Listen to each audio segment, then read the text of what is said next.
Hello and welcome, Kevin Becker and Allanah Paul. Both of you are marine biogeochemists. Allanah for project CUSCO and for the project Humboldt-Tipping, and Kevin for project REEBUS. Welcome. Thanks.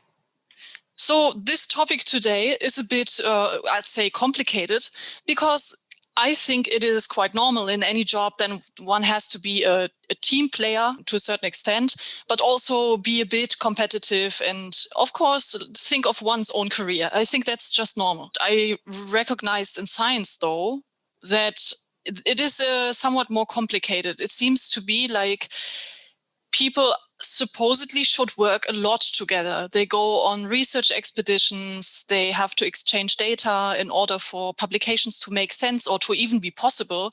They have to go to conferences and network a lot. So they have to be these, well, very, very strong team players. But then again, it is a field where one has to think a lot of one's own career, because the contracts are usually short-term contracts, so one doesn't get a fixed contract that easily. Then also, it's a lot about how many publications a scientist publishes. So it also means that one has to think a lot about oneself and getting further in the field, and maybe protecting the data and not giving the data to anyone else, because, you know, your own publication is dependent on that data. There's such a discrepancy in this thought that, or an ambivalence to think that scientists have to be competitive team players. So my first question is, Allanah, how does this even work? It's a really good question. And when we were preparing for this podcast, I sat down and I was thinking about it. How does this discrepancy come about? How can you bring these two ideas together? Because it is a real amalgamation. I mean, you have these research projects where you're involved with so many different people.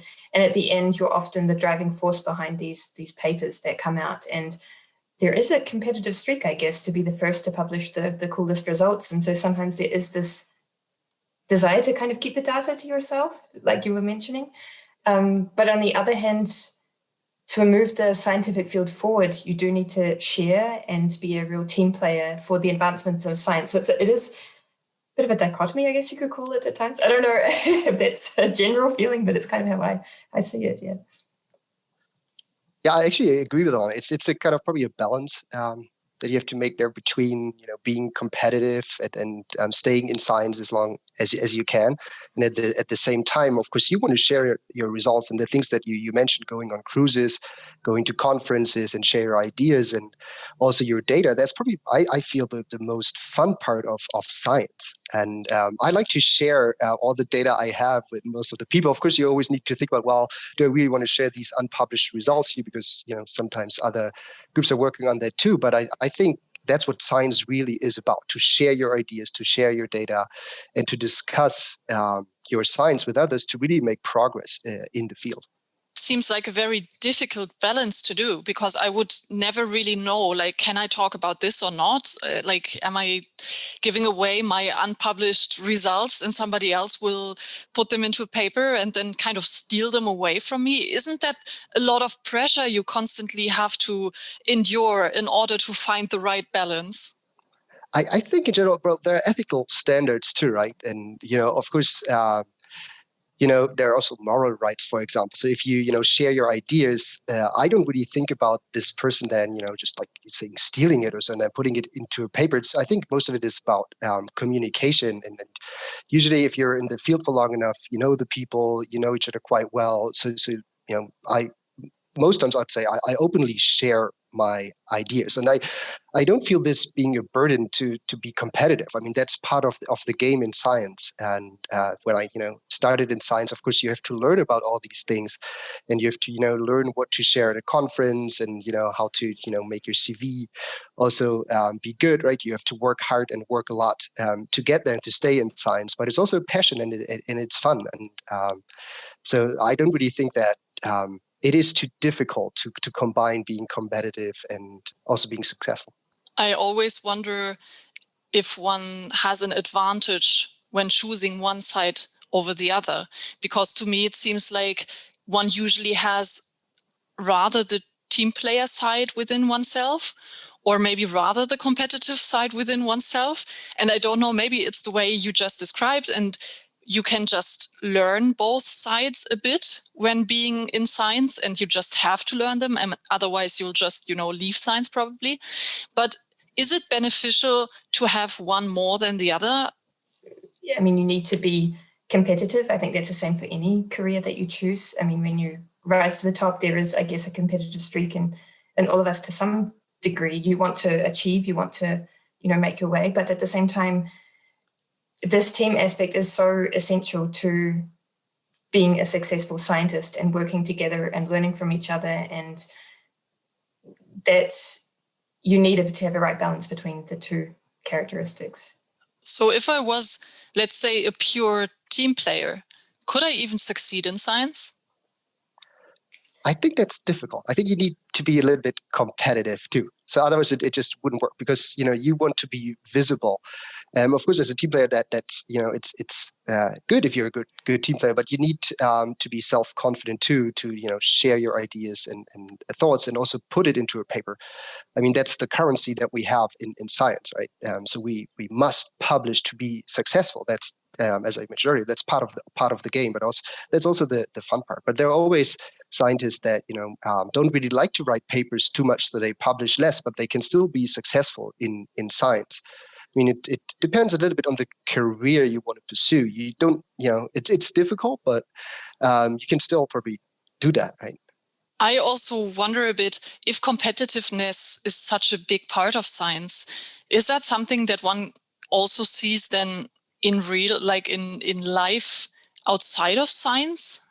Like in the people, is this something that is really noticeable? I mean, it's not only in science. I think it's true for all other areas there as well. There are these competitive people that want to win every game they play, and then there are others that are pure team players. So not all people that want to win games are scientists, is what you want to say. Exactly, yes. If this is really the case, let's say in science people have to be competitive just by, job description, so to say. Is this something that is mainly the case because science is so global and everybody has to compete globally? Or is this really just, even if it was just science within a certain country, this would still be very competitive? So I guess that science is a global career. So you're expected to be mobile and to move around the world. But there are many careers that are also globally mobile as well, that you can move. But I don't know if that has anything to do with the competitiveness or not. I could imagine that there may be some systems that have a different degree of competitiveness needed, or different balance between the individualism and competitive side. I don't know if you've had any experience, given of being overseas. I've been in the German system so long now, it's kind of hard to think about what might look a bit different. Well, yeah, I've been in the United States for a bit over 3 years, and actually I have to say it was very similar there, I'd say. So it's because science is global, and we all pay with the same currency there. So I think it's very so. I don't know. Maybe in other countries it might be different, but I think that at least in Western Europe and also in the US, it's very similar. So of course you need to be a bit competitive, but there as well you need to be a team player. So, and that's the fun part. So I've been involved in a big project there as well, and it was a lot of fun to discuss my science with other scientists from very different fields as well. But it's very similar there. I was wondering, because we're both involved in quite large projects that are very interdisciplinary and involve, say 20, 30, 40 or even more scientists. And if that's also the case in the US? I was involved there in a pretty big project too. So I think it was even 16 PIs and there's students and postdocs. So it was a really huge project. And so it was fairly similar to the whole CUSCO, REEBUS project, if you would combine all these. But yeah, of course, I think it's if you work in smaller projects, there's like much less room for collaboration usually, right? If you just work on this one very specific research question you want to answer, you might just collaborate with one or two others. While within REEBUS on CUSCO and EVA, we really collaborate also between the projects, and we have meetings. Hopefully after Corona in person again, where we can discuss our findings from different areas of the ocean. And is it then true that the more a scientist publishes papers with results, the well, more chances that person has to go far in that career path. I think it not only depends on the number of papers you have, but also on the quality of the papers, of course. So to stay in science, you of course need, to be curious. You need to have new ideas, think out of the box. That's what people like to say usually, right? And so it's also the quality of the papers, of course, that is very, very important. And does one learn that also, this attitude, like to really know, what do I do now? Which balance is right now? I mean, of course, if one goes on a research trip, well, one will somehow work with a team. I think otherwise it won't work out, of course, on a ship especially, or something where you are like in a confined space, so to say. But otherwise, is this something that one can learn over time when being in science? Because what you just described, it sounds like a lot of pressure or things one would have to consider and think about constantly. I think we should not think about all that pressure too much. Because if you want to, pursue in science, if you're curious and you just do your work, there will be a path for you. That's always, my feeling, and that's how I used to think about it, and it worked out so far, I have to say.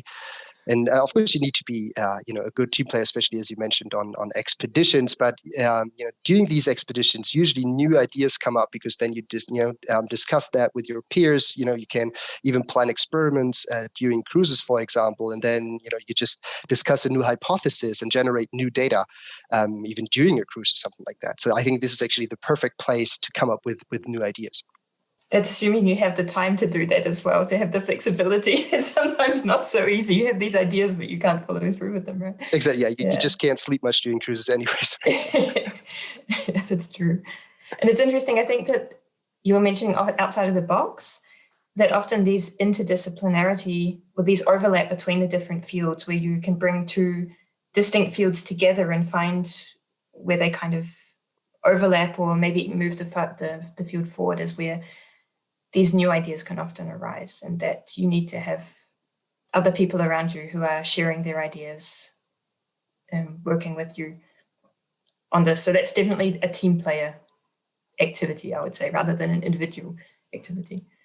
So would you say that the combination is beneficial for the field, or would you say the combination is what it is, but it might be beneficial if it was a bit different?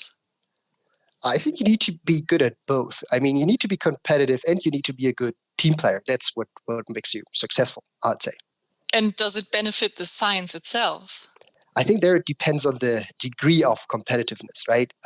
Because there might be scientific misconduct because of that. If you feel too much pressure, for example, and you stop sharing information, you hold a publication back just so that no one can see your results until you have, for example, then finished writing another draft you want to publish right after that. So that I think too much competition can lead to scientific misconduct. And I have to say that I was in a lucky situation that this hasn't really happened to me so far. But I think it can happen. I also think that maybe the field of oceanography might be a bit special here, is because it's really global. It's really also collaborative.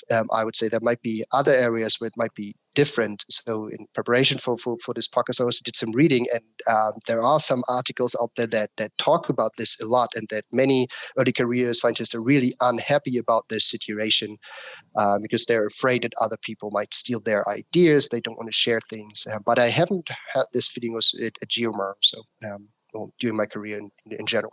I guess we're in the lucky position that we haven't been confronted with this issue or unethical behavior ourselves, which is good to know.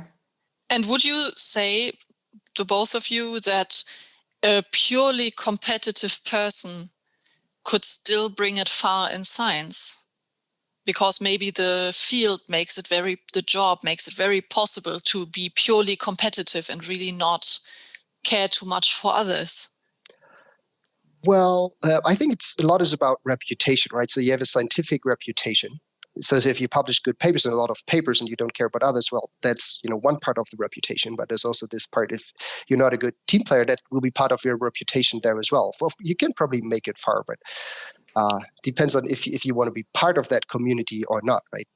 I can see that there's certainly sometimes where it pays to be selectively competitive. Maybe that might be a way of putting it, to identify when it is necessary to be I don't know if competitive is quite the right word, but just having really strong opinions and being very quite forceful and pushing what you believe in is important in science, or what you believe is correct, and when to be more flexible, or be finding ways to, and not necessarily compromise, but to find common ground. Maybe that's a different way of framing the competitiveness versus the team player idea, because often you get quite identified, or you feel quite attached to a particular idea or concept. And some people feel very strongly about this, and other people are more flexible and working with those ideas or developing them further. That's exactly what you want in science, I think, right? You want these different ideas, or, one has a strong opinion on something, and the other scientist has a different opinion on that, and that's what brings science forward, I'd say. So, of course, it's kind of, I think that competitiveness might not be the right word there. I agree with Allanah there, too. So you already actually made the experience that there are scientists who, well, suffer a bit or struggle a bit with this competitiveness that can arise. You just described how it doesn't really arise much, maybe in ocean sciences. Maybe there are fields that are just a bit more, I don't know, team player-ish, or just nicer because of the whole structure. Of course, if you have to go together a lot onto research expeditions and you are on a ship, I think it also maybe the dynamics that you grow more, like you grow together, you have like a group that will rely on each other. But maybe you are in a part of science where that isn't the case, and where you just have to succeed on your own, so to say. Is there, I don't know if you have any experiences with that, or if you know people who experience that. So what can one do there? Like, what is something you would recommend as scientists who are already working in science or have been for quite a while? Oh, that's a difficult question, I'd say. I mean, so I think you need to do what you're really good at. I think that's really important. You just follow that path, and I think you need to be a little bit lucky too. That you find the right job for you at the right time, because there's a general problem of supply and demand with scientists, right? So we usually train much more postdocs that can be hired later on, right? So there are, of course, many probably pretty good scientists that have to leave the field. I hope that will not happen to us, though, Allanah. So I hope we stay around for a while.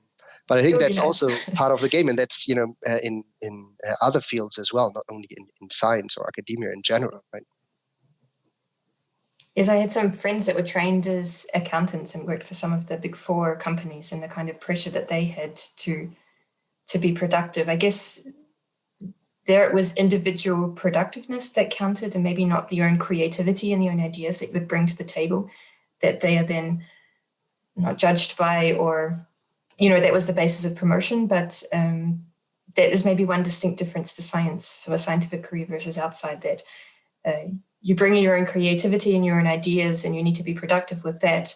Whereas perhaps in a outside of research or outside of science, that it's the amount of work that you achieve. I can understand that the pressure also in academia that can be quite high, right? Because if you don't publish, you don't have the results. Sometimes you're just unlucky and your results just don't show anything exciting, or you don't see it in your data. It might just happen that you don't publish for a couple of years because of that, and then you of course feel more pressure, because at some point you have to publish, right? Otherwise, you can't really continue your path. But probably it might be better to talk to someone who's really feeling that. I think that would be important. And it's important, I think, for us as a community to listen to people that are struggling, and to see what we can do for them, because I guess there are probably many that feel that way. Allanah Paul from Project CUSCO and Project Humboldt-Tipping, and Kevin Becker from Project REEBUS. Thanks to both of you for being here. Very nice talk, and hope to see you soon again.